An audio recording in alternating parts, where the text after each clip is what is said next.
Hello, everybody. Welcome back to Roger's Real-Time Talkshow event. This is Roger Hanson. I'm here with Mark Edworthy. Hello, Mark. We are Um, here to continue our discussion with part 7 of what we've been talking about on our talking points. Today I want to try to get more in detail about legal positivism, and I have a hard time saying that. So if I if I continue to mispronounce that, I am sorry. no, So that sounds um, I posted the talking points on mine's uh, chat in my chat room live with Roger Hanson. So you were able to look over that, right, Mark? yeah, I did have a brief, yeah, I've got it on the screen and all, so yeah. Okay. So I'll just read the beginning of what it was for uh, the Stanford Encyclopedia of Philosophy and what they summarized it as. Okay. Mm. And we can go from there. Now, the Stanford Encyclopedia of Philosophy summarized the distinction between merit and source. The fact that a policy would be just, wise, efficient, or prudent is never sufficient reason for thinking that it is actually the law. And the fact that it is unjust, unwise, inefficient, or imprudent is never sufficient reason for doubting it. According to positivism, law is a matter of what has been posited, ordered, decided, practiced, tolerated, etc. As we might say in a more modern idiom, positivism is the view that the law is a social construction. Now, I don't know for you, Mark, but for me, that sets everything up for the social contract that we were discussing before. You know what I mean? Like Yeah. Mm. whenever they came out with the social contract, and I kind of got into it with Russo last time, but we were discussing it before the stream. With I brought up my views. I really don't trust uh, any of the stuff that Russo came out with because, in my view, a lot of the stuff he uh, came out up with is what a lot of this socialism and everything that's going on in today's world rotates around is Jacques Rousseau's philosophies. Um, then also there's also the validity of law. It's a matter of customary and collective practices of the courts, and the thing about what they're discussing here is the fact that it's about moral principles, and the power of decision has no essential role in the process of positivism at all. So, like here in the United States, I don't know how it is over there, but like we we have a law system set up where freaking judges can use case law to Mm. determine their judgment if they wish. They don't have to go by it, but at the same time they can use it. Like if somebody had a case that was being brought up previously and the judge decided this way, if that judge agreed with it, then they can hold that verdict for this case. You know what I mean? Well, Well, law itself, I'm not talking about legislation here, but law itself is set based upon precedents. And if one judge creates a precedent based upon legislation, then that precedent can be used in future cases. right. And like positivism is that's not has no role whatsoever. What I discussed and what you just said, it doesn't play any role whatsoever with it. That's what seems kind of odd to me. You know what I mean? Like everything that I just said and you said, it doesn't. That's part of the power of decision, and that it's not has no role in the process. So for me, it just seems odd, you know. And like they say that freaking it's technically not a law and it's not enforceable, but at the same time it's there, you know. I mean, for me, I'm asking myself, so why is it there? You know what I mean? What's the purpose of it? And like that I think is, it'd be good if you can provide an example, well, a the hypothetical example. well like the thing about moral principles, that's that takes me back to things like committing adultery. You know what I mean? Mm, mm, Committing adultery in civil court, you can freaking get sued by freaking opposite. You know, the wife can sue the husband, or the husband can sue the wife, and things of that nature. That's kind of what I'm thinking of it, but there's no freaking law saying that you have to freaking serve prison time for it, or like, you know, what we were talking about in the old days, whenever you stole something they could cut your hand off, you know what I mean, mm, for mm. doing it. Things of that nature. Those are the kind of things that come into my mind when I look at stuff like this, you know what I mean. um, it it's really odd, in my opinion. Like, why is this even a part of the law and everything? Because when I was reading it, it it says point blank that freaking it's not enforced at all whatsoever. Mm. It says positive law uh, can be reduced to a formula. That law is not only positive, that is selected through decision, but also, wait, no. That law is not only positive, that is selected through decision, but also is valid by the power of decision, thus contingent and changeable. However, positivists do not assert that law is made valid by anyone's decision.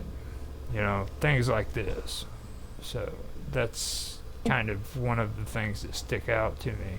By, you know, in Hart's Mm. opinion, the validity of law is a matter of the customary and collective practices of the courts. As for the moral validity of law, both positivists and realists maintain that this is a matter of moral principles. The power of decision has no essential role in either, and that would be positive legal positivism versus legal realism, which is another form of insanity right there. So I'm just thinking on the point of moral principle, isn't morals subjective? So depending on who you speak to, they might have one set of what they consider to be morals, whereas some of those may consider their viewpoints to be immoral. right, and see, that goes into the part that I was actually going to bring up about Jeremy Bentham. Now he was one of the people that friggin' put this whole uh, positivism thing together, and he made a distinction between the following people. He said that there was one group of people that was he referred to as expositors, and Mhm. those were those who explained what the law in practice was. And then he said there was another group of people called the censors, and those were the people who criticized the law in practice and compared it to their notions of what it ought to be. Now, the philosophy of law considered strictly was to explain the real law of the expositors, and the expositors were those who explained what the law in practice was, rather than criticize. No, rather than the criticism of the censors, who were those who criticized the law in practice and compared it to their notions of what it ought to be. And Bentham went further and termed natural law as nonsense upon stilts. So that that right there is another kind of odd thing to me. Like um, like he categorized people into these categories, and whenever it comes down to it, they frickin' the philosophy of law.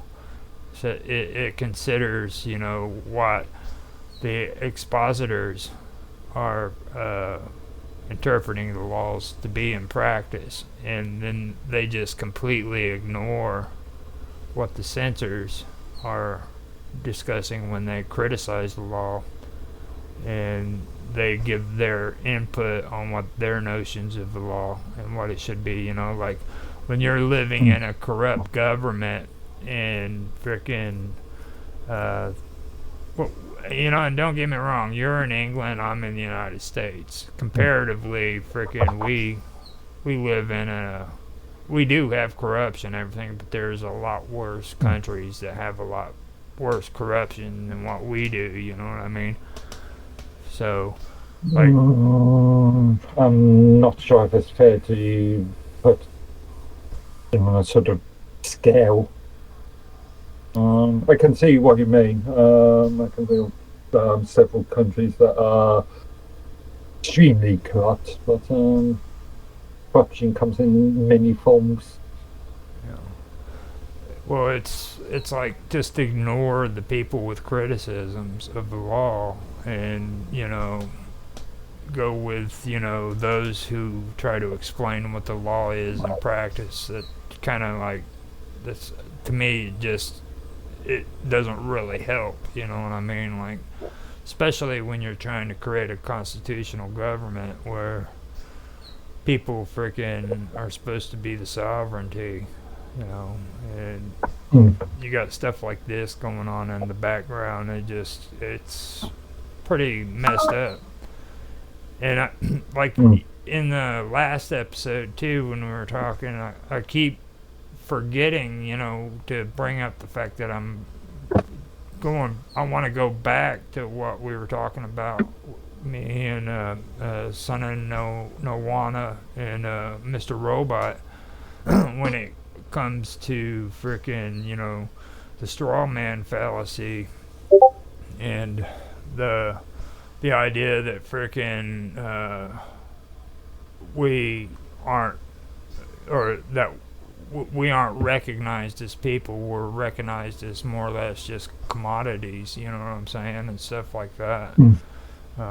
When you see stuff like this, it's hard for you to believe that frickin' we're actually uh, important. To be honest with you, like all of a sudden the sovereignty is the important thing, and they're trying to frickin' silence the individual.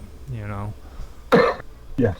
And it just, when I look at this kind of stuff, I look at behind the scenes. That's kind of what was really taking place. They were, talking a good talk, but in reality, they didn't want everybody's opinion, and you can see it in politics today.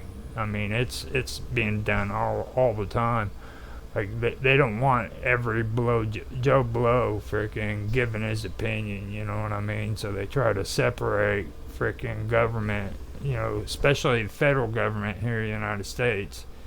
They want to separate that from the state level and from the individual.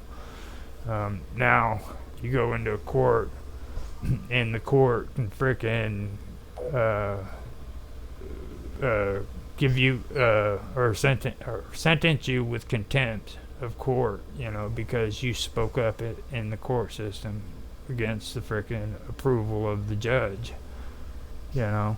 Well, there's procedures that you've got, like any sensible system. There are procedures to follow, and if you go outside of those procedures, then expect some sort of comeback. That probably could be exactly what all this is really talking about too. You know what I'm saying? Like procedures and things of that nature more than anything else. Because, well, like contempt laws, you know what I'm talking about? Like, right? Like the Mm, judge can sentence you with contempt and put you in jail because you're not cooperating with the court. You know, and mm, originally the court was where frickin' the individual went to speak frickin' his grievances and frickin' everything like that when it comes to the law. mm. That was where you didn't go to the frickin' executive power. You didn't go to Congress. You went to the judiciary, and that's where things were settled for the individual. You know what I mean? In Mm. court. That right to sue and be sued is there for a reason, you know. That's where you took care of your grievances. And now they've got laws in place where frickin' if you well, like say if I go and I get a public defender to represent me in court, okay, Yeah, I no longer have the right to speak for myself in court. Now the public defender has to speak for me. yeah, he's your conduit, so to speak. Right. And if I did want to Mm. speak, he has to ask the permission of the judge if I can speak on my own behalf. And But so, in theory, you could still, defend yourself. yeah, Depend on the case for me, or may not be a good idea. But you can, in theory, defend yourself, and then all the words that are spoken comes directly from you. right. But see, even then, like, you hear a lot of these people talking nonsense. Like, they'll say, Mm. well, if you defend yourself in court, you have a bad client or some shit like that. You know what I mean? And it's Yeah, but that one before. well, let's look at the other side of it. What happens if you freaking get yourself a freaking public defender who's got 50 other people that he's got to defend on his own, and he really doesn't have the time to spend focusing on your case. So he's going to go into court and he's going to freaking try to get that decision made as quick as possible. You know what I mean? So Mm. it Again, depends on specific circumstances, but yeah. you know. So I mean, you really got to be careful about what you. I'm not saying it's a bad thing to get somebody to represent you in court, but I don't think that you should like go out and automatically just decide freaking hey, you know, I need somebody representing me if Well, it goes back to the sort of seeking professional aid. If as an example, if your let's say your toilet pipes burst, and you're not a plumber yourself, you'll hmm. be seeking a professional plumber to actually repair that. Yeah, but Or see, same, you got to be an idiot if you don't know how to be a plumber, dude. Seriously, like seriously. Okay, I learned no. I learned about freaking plumbing when I was like 15, 16 years old. You know what Well, I mean? yeah, that's just an example, an analogy, but yes, same with the legal profession.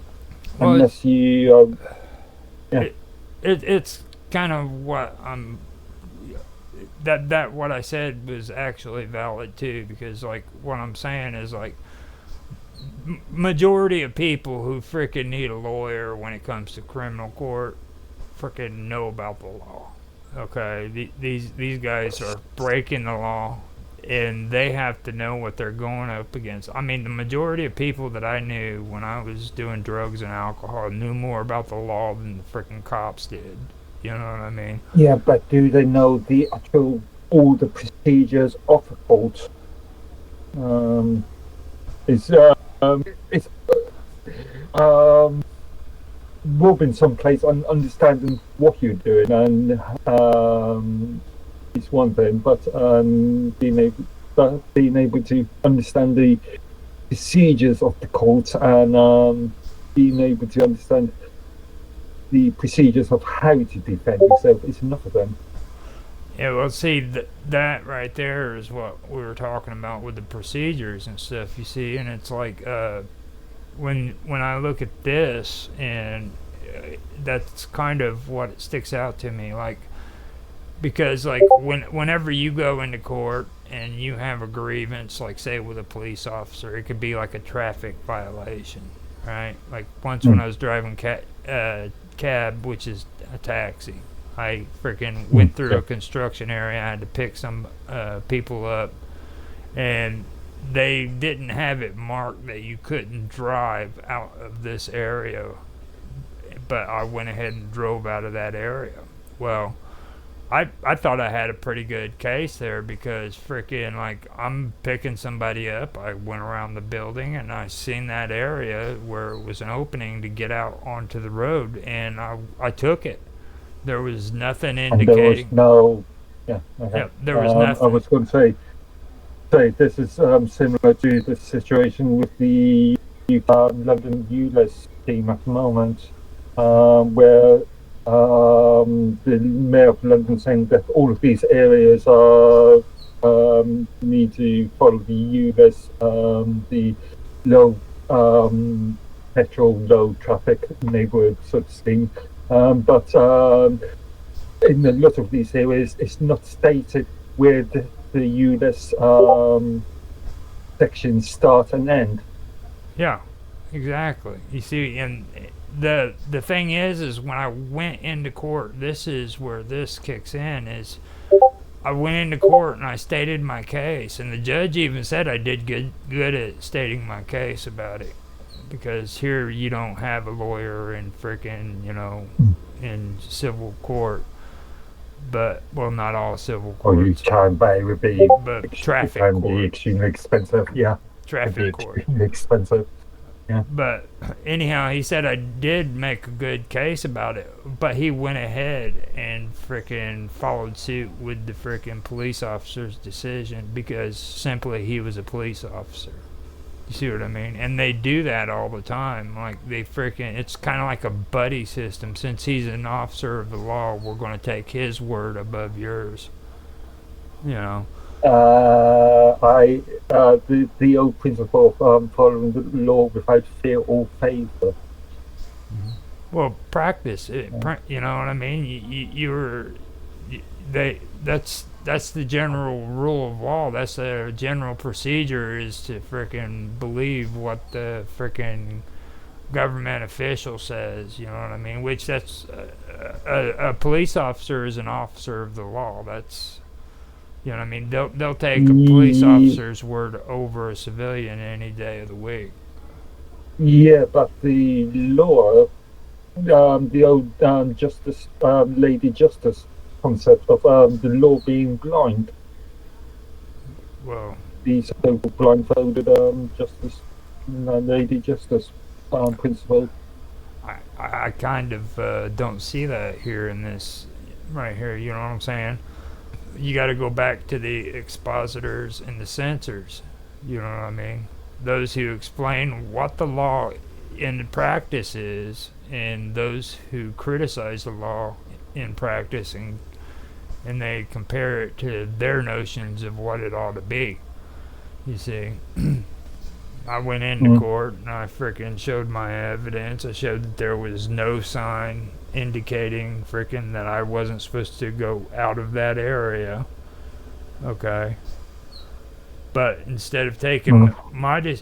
my evidence for the police officer's evidence, they did the opposite. They took the police officer's evidence because he was the expositor and he was explaining what the law and practice was. So freaking they followed his freaking they agreed with him above me for that fact alone. That's the only thing I can really say. I Problem even had I even had pictures showing uh, the area. I should mention that too. I went and got one of those disposable cameras and took pictures, mm. okay, of the area. I mean, because it wasn't a small construction area. That's what the bad part about it was. It was like this business was freaking boxed in with all of this road construction. So I had to go Mm. through in one area, and then to get out of that building, you have to go around into a small alleyway and wrap around the building, and then come back out. You know, so it would make perfect sense that you should be able to leave from that direction the way the freaking construction was and the way the building was, and that's what the judge even said. And I took pictures of it and brought it to court with me. You know what I mean? But he still took the side of the police officer simply because he was an officer of the law.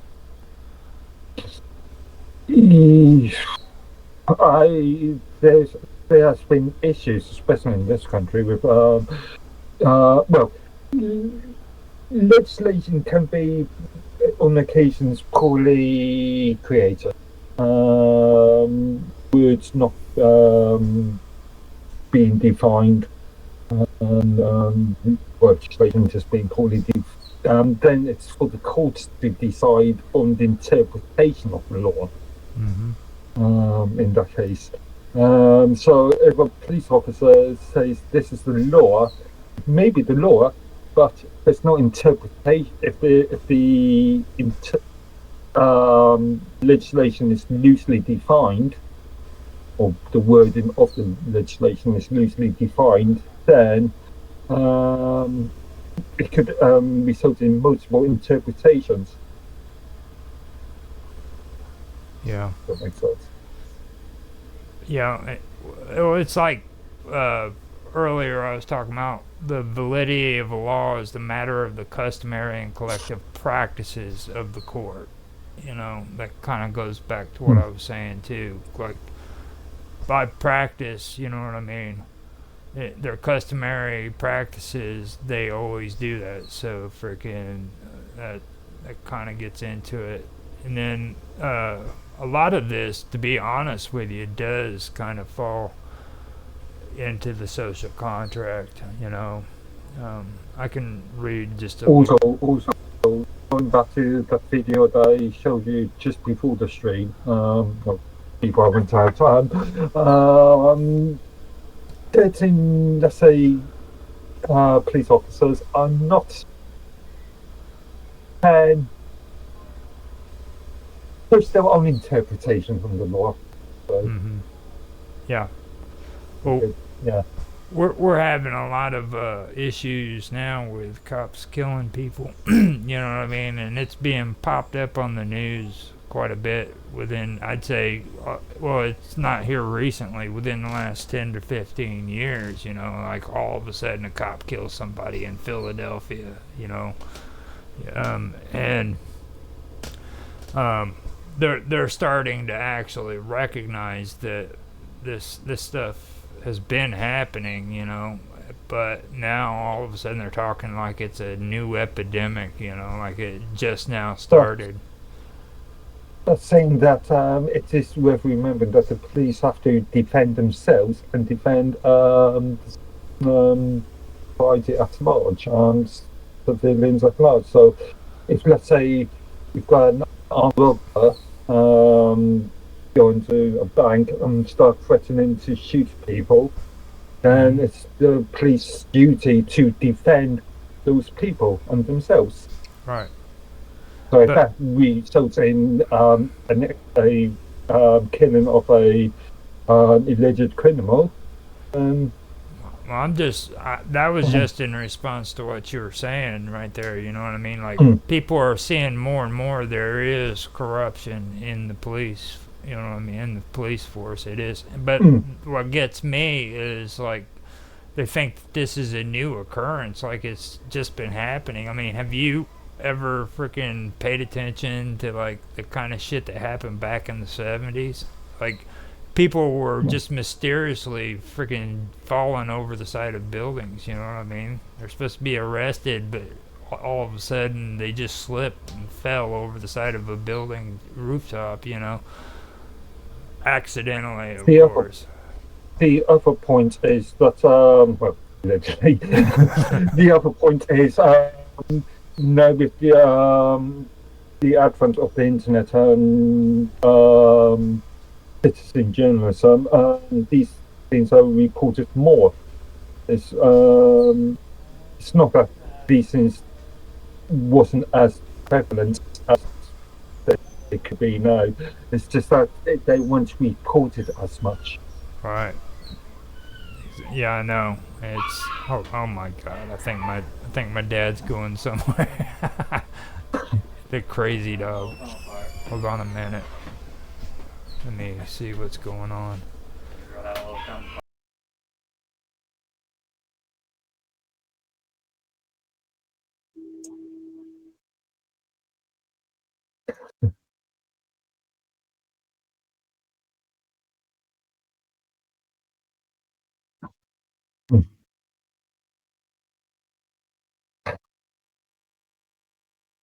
Mm, don't know.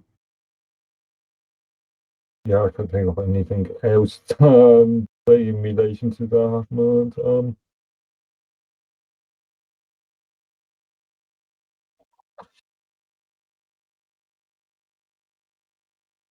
But like whenever yeah, we have a crazy dog going nuts in the background, so I wanted to mute that out until my dad got out of the house. But like you know, the corruption is there. You know what I mean? And it's like um, this is just like one part of it. Whenever you look at it, like, and you can see corruption in the court systems all through freaking the court systems.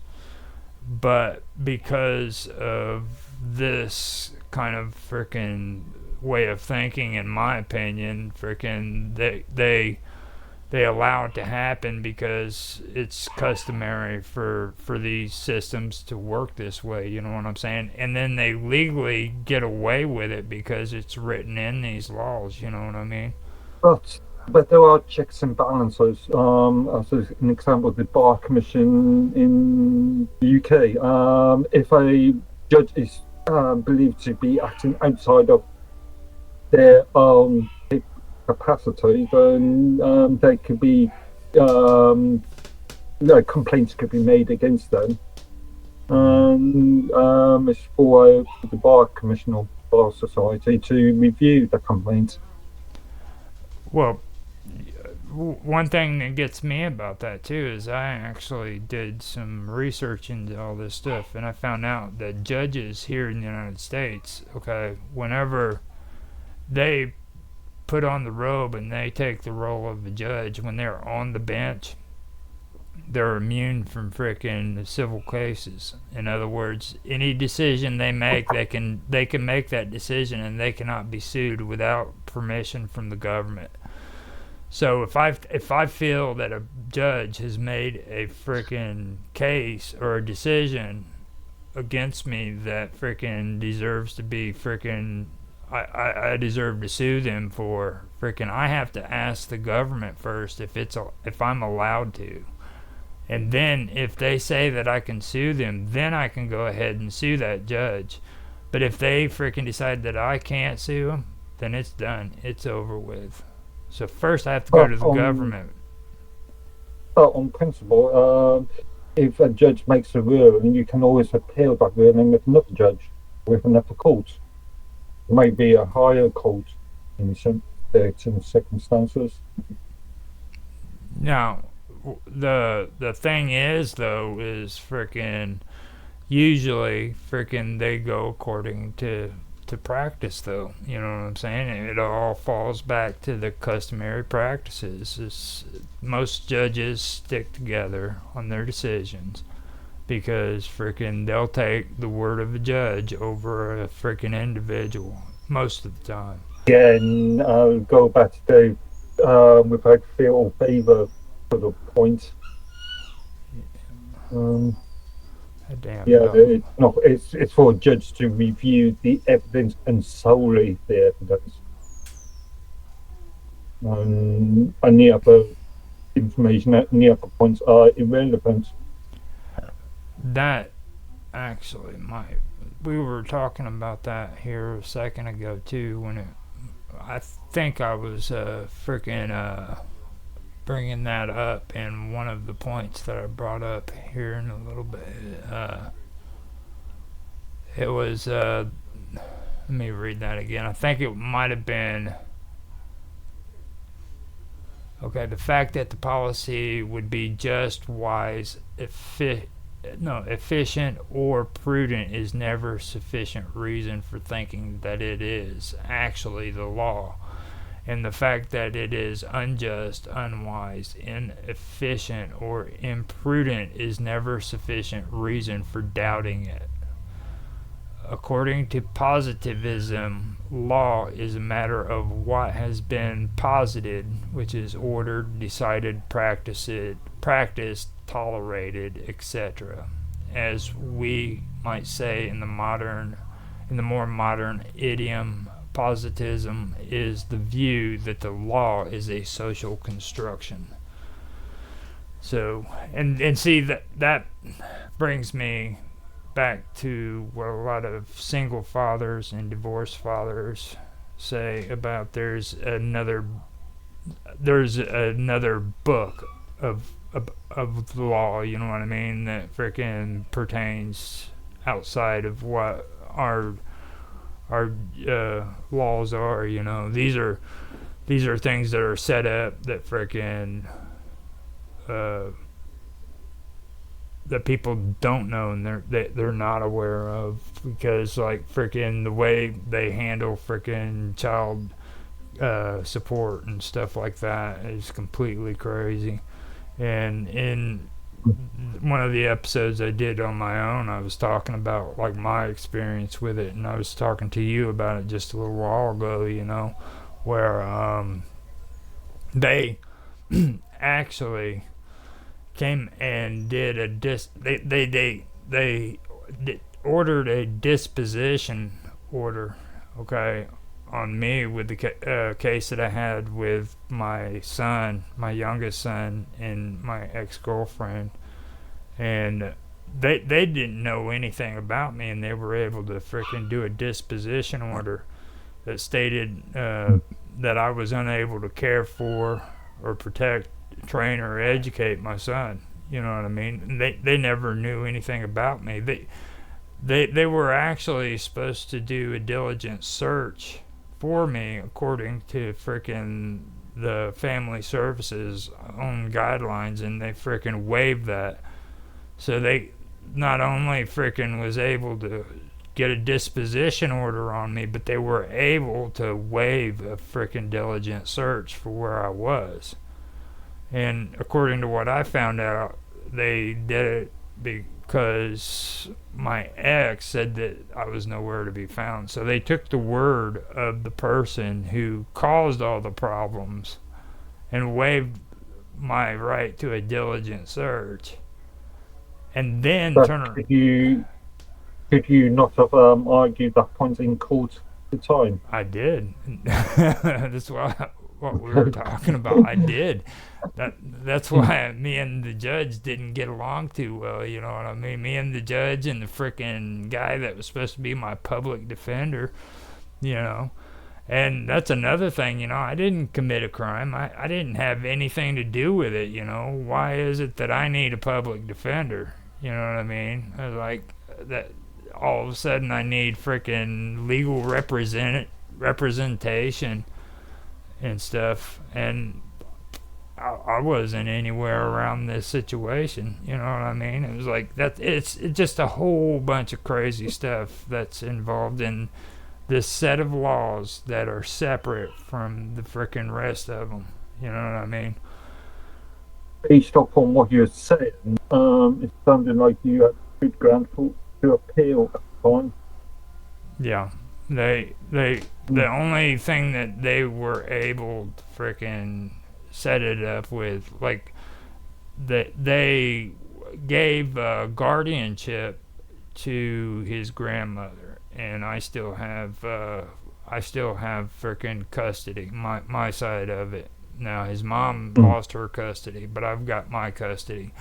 But they found a loophole.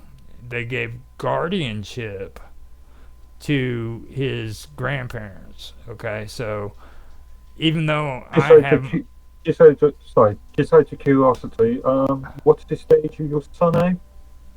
Right now he's 17 going on 18. Back when this was happening, he was like, back when this happened, he was like maybe about freaking between 10 and 12 years old. So still thinking you under US law, you're still a minor until 21? No, he's still a minor until 8. Well, actually, yeah, they can still push the 21. I never even thought about that. But usually they allow males to be adults at 18. But yeah, they can, because they did that with, what was his name? He was the boxer, the one that bit that dude's ear off. Tyson? Yeah, Tyson. They put him in a juvie court because he hadn't hit 21 yet, so he ended up smacking his wife around. I don't know if you remember. Yeah, I remember. That. Yeah, I can. It was one of those cases I took very interesting. I didn't really take all that much interest in, but yeah, I'm aware of it. But what got to me though was the fact of the disposition order. You know what I mean?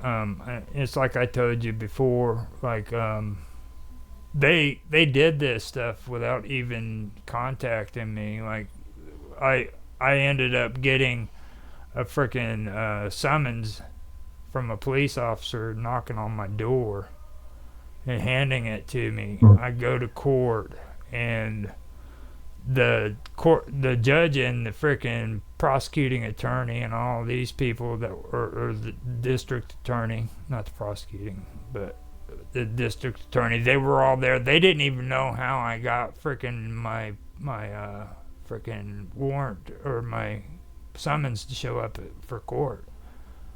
They have no clue. Funny enough, I was just looking at the minor majority thing, and in the US, it's based upon it's a states-based. All majority of states define an age of majority at 18, but there are several states such as Indiana and Mississippi that's at 21, while other states, Alabama, Colorado, Maryland, Nebraska, that's at the age of 19. 19. Oh wow! I didn't even know. In the UK, it is 18. Now you guys can drink at like 16, right? Like when you're like 16 years old, I think it is. Yeah. Like we here people can't drink until they're 21. Like that's the way it's been here for. I know that you guys are a lot younger because freaking I actually asked a question about that when I seen it on TV. Like a bunch of 16-year-olds were getting drunk and shit, and I was like, "What the hell?" And that's when somebody told me their drinking age is way lower than ours. Like, you guys start drinking at like Uh, two, don't you? it Like is two. under UK law, it is illegal for anybody to buy alcohol on a licensed premises under the age of 18.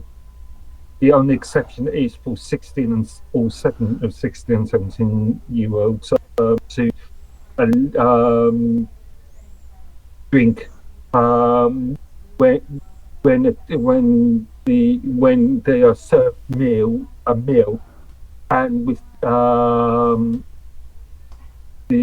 an adult being with them. Oh wow! So you guys treat it like a driver's license, basically, Yeah, like a permit. You guys have it a is it permit to drink. is illegal for anyone over five to drink alcohol in the UK. Well, that sucks because It's I. much like the European idea where or the French idea where you can drink with a parent being or a guardian being with you. Well, you guys start real early. I think you guys drink a lot around the age of 3, 2 or 3. Right. Uh, well, that depends about when. Put it in your baby Yeah. bottles and shit. And a little baby staggering around. Well, Mhm. it makes sense over in England because you guys have been the ones that are big on the pubs.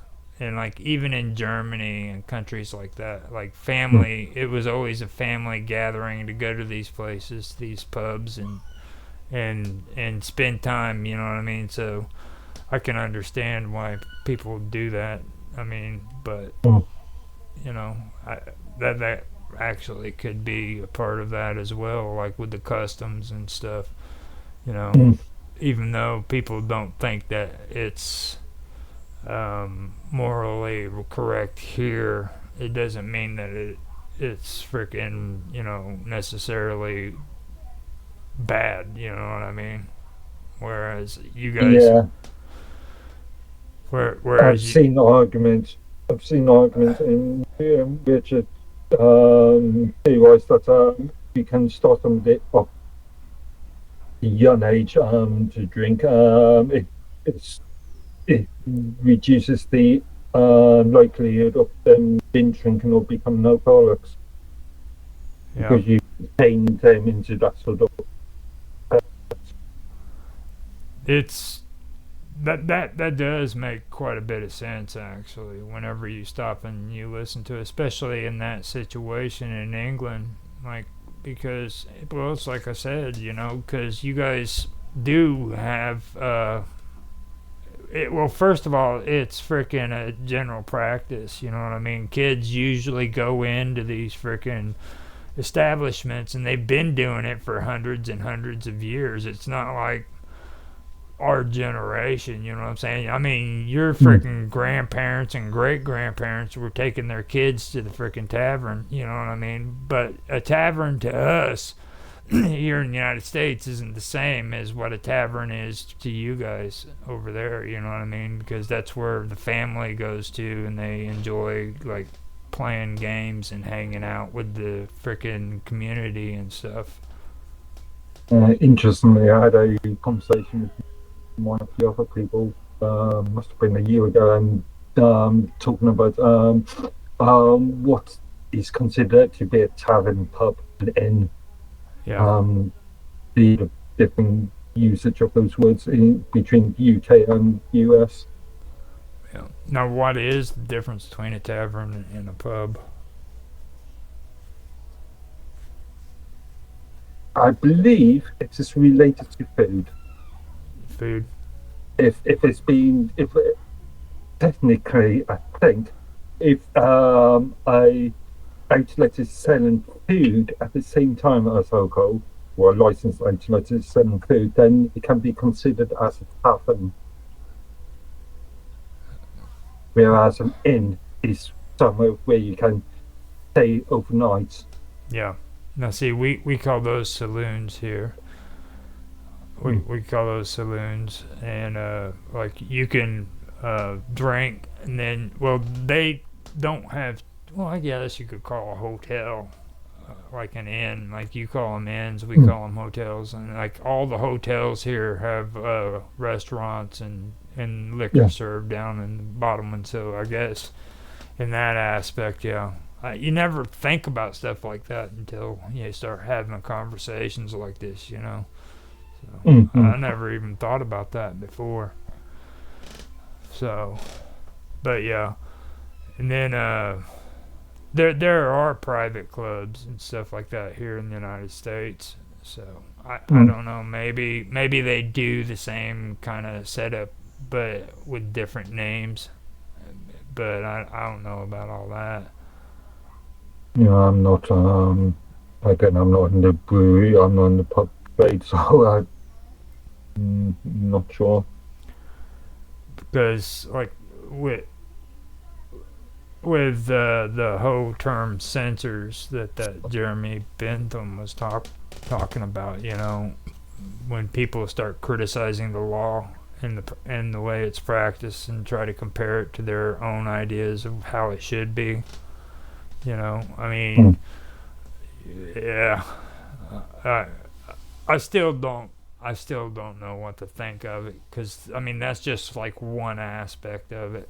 It kind of makes you Yeah. think about stuff like that too because you know that's kind of a tradition when it comes to your people over in England. I mean, I don't know how many English people would go fucking stir crazy if their family wasn't allowed to go to freaking pubs. You know what I mean? I did know because obviously with things like the COVID issue of the last 3, 4 years, we have seen a drop in pubs in but my own town. I live um, um, this, there used to be quite a few pubs. And in the last 5, 6 years, I've seen at least closure of three, maybe four, That's crazy. which is You a guys significant amount. You guys usually have at least one pub that's been there for hundreds of years, huh? In each town. Just thinking too, yeah, yeah, just thinking of this time. Possibly, I'm not sure. Because, I mean, I am kind of curious about all that stuff when it comes to England because you guys are the ones who were big on the pubs. And, like, when it Mm. come to, like, each town, you had your own, like, different kinds of games. Like, everybody always hears about, like, croquet and stuff like that. But like you guys have like shitloads of games. I mean, each town Mm. has their own separate kind of game too, like their traditional games that they play when they go to these clubs. Not sure about each town, but there are regional um, varieties, I suppose. Mm-hmm. It's Um, pretty mm. interesting any way you look at it. It really is. So now we got like 7 minutes left. So before we start ending it and everything, what's your take on all this stuff? I mean, when you Going back to the principles of I know it's all about trusting the law, trusting to make the correct decisions, and the principles of things like the law being blind, which in the cases of things like so-called hate speech legislation in this country, that does damage to the principle. yeah. Mm. Now with me, I think like with the term justice being blind. I think like a lot of this stuff that's being discussed right here could actually hinder blind justice. You know what I'm saying? Mm. Like, Yeah, yeah, yeah. um, I uh, I've never been a fan of the social contract. I'll be honest with you. I've never liked it. I've never liked Jacques Rousseau. I didn't like anything that he freaking ever came out with, and the reason for it was because he did what I was telling you before when it comes to child rearing, and Mm. before the stream we were talking and I told you, you hear all these parents saying that freaking raising a child doesn't come with a manual. But the truth of the matter is, yeah, it does. They got freaking manuals telling you how you Mm. should raise Mm. your Mm. kids. It might not be Yeah. something you like, but they are there. You know what I mean?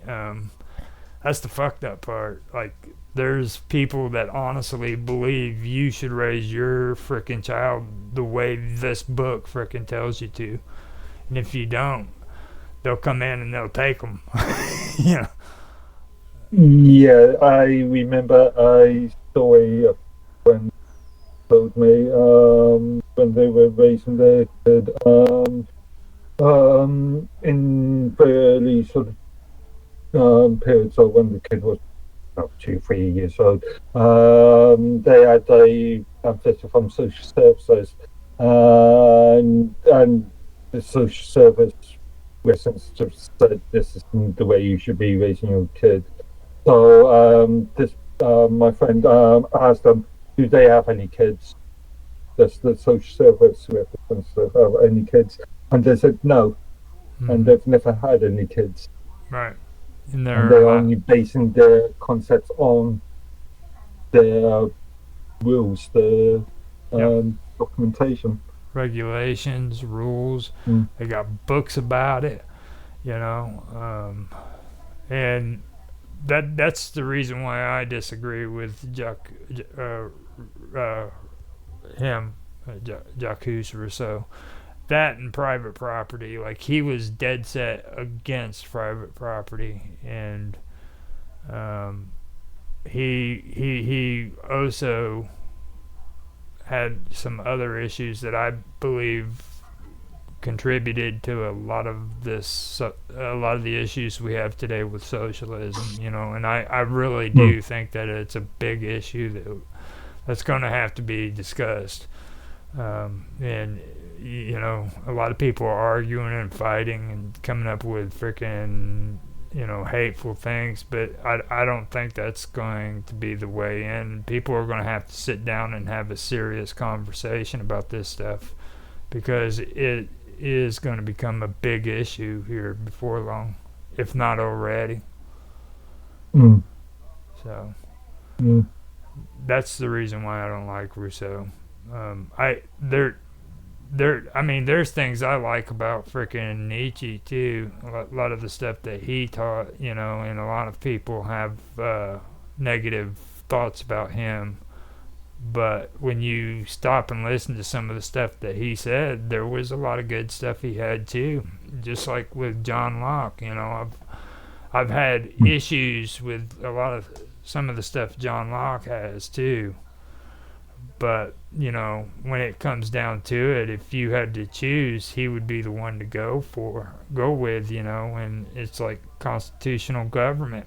I I don't believe that I should be freaking a citizen of a freaking country just because I was born there. You know what I mean? I think it should be my choice if I want to be, you know, obligated as a citizen of that freaking country or not. So that should be Uh, my when you choice. say when you say citizen,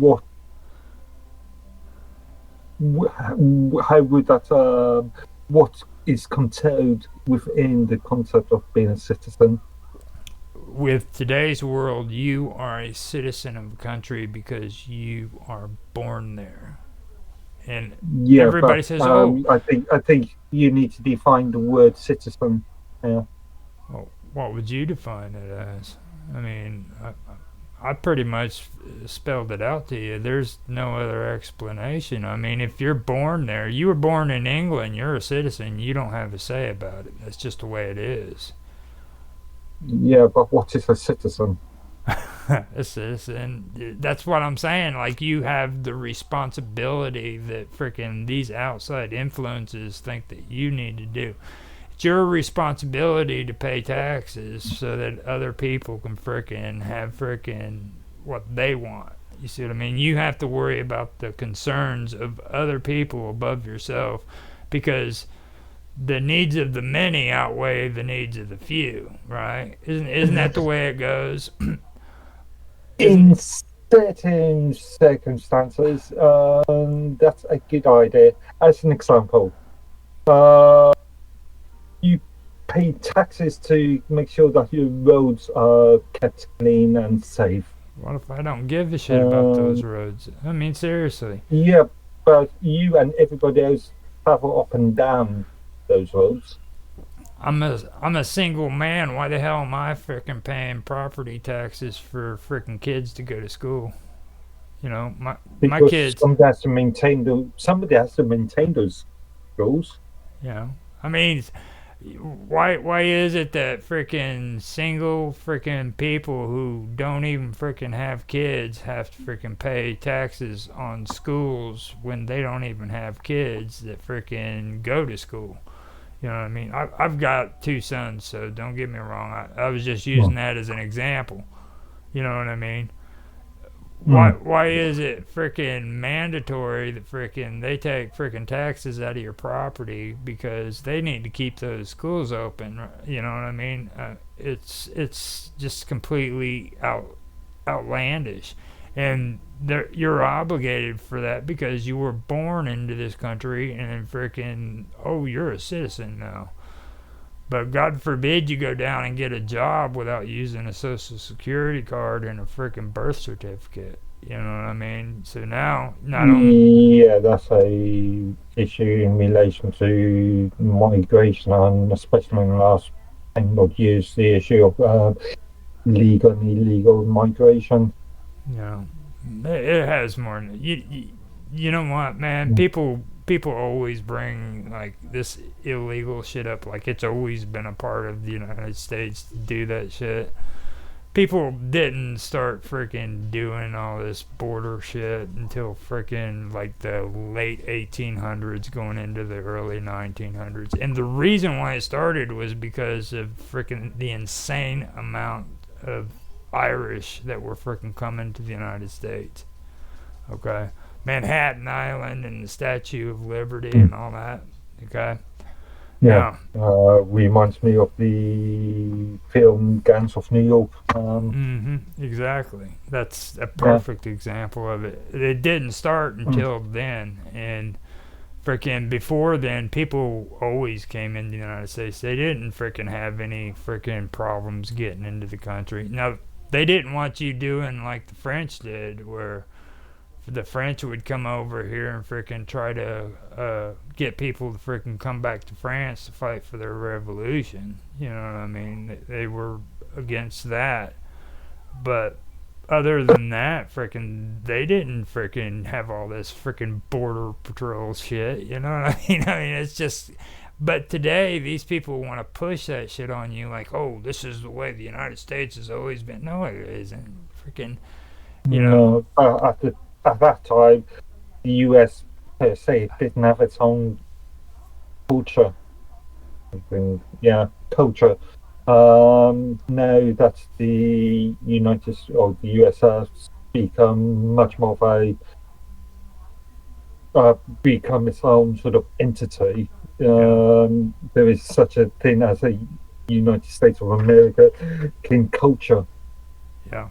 Well, if you remember, that was during the time when everybody believed that the freaking streets in America were freaking paved in gold, and this is where you went to freaking get rich. You know what I mean? This is where you went to freaking get your fortune, and everybody would come from all the countries to get here, and that was what it was about, you know. Now all of a sudden it's about border patrol and freaking shit like that. I mean, you gotta, historically, all I'm saying is keep things into perspective, okay? It might be Mm, an mm, issue, don't get me wrong, but just stop freaking feeding, you know, the bullshit. Like that's not the way it was.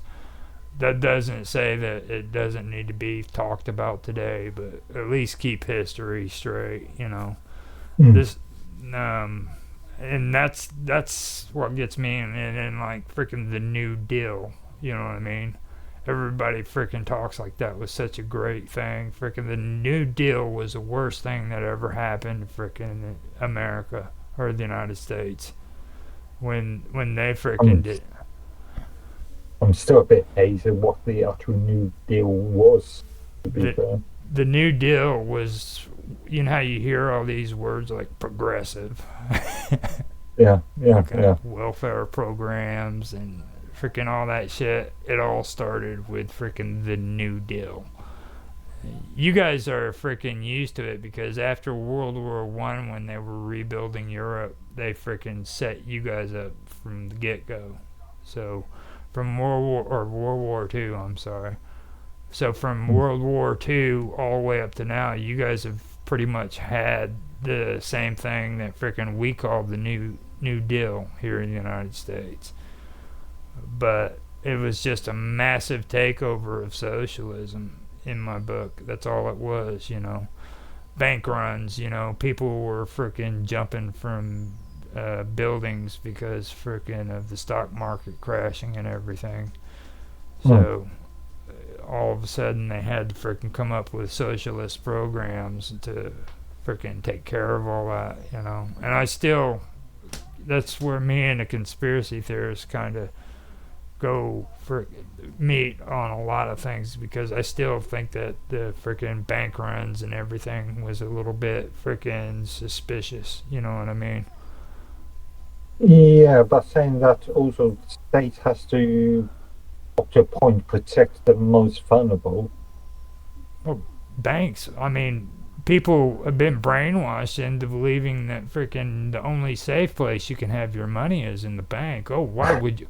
Why would you put Yeah, freaking your money in your pocket? You know, God forbid. You need to put that in a bank so you can have an EBT card or a debit card.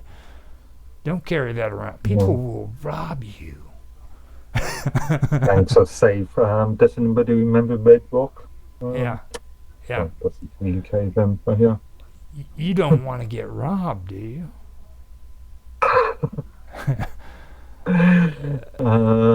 Robbed by some stranger or rob your local bank, All your right. choice. So we have made it to the hour. It's 107. So, or an hour and 7 minutes. So I think we did it, and I apologize for being late. It's just like I said earlier. You know, I was doing all that, and I on my editing, and it was really really late. So there's no way I was going to be able to make the 10 o'clock and stay awake that long. So I decided I was going to try to get some sleep and reschedule it for now. And you said that this actually was better for you. I mean, if maybe we should discuss keeping it at Yeah. As far as I'm concerned, it's the evening, so 8 8 o'clock. p.m. UTC. I think, yeah, probably better for me after rather than the daytime. Yeah. Mm, So, with that being said, I'm going to go ahead and end this. And thanks again for another episode and for being here, Mark. I thank everybody else for watching, whoever has watched. And that's it. Sound good? Yep, yep. Okay. We're out of here.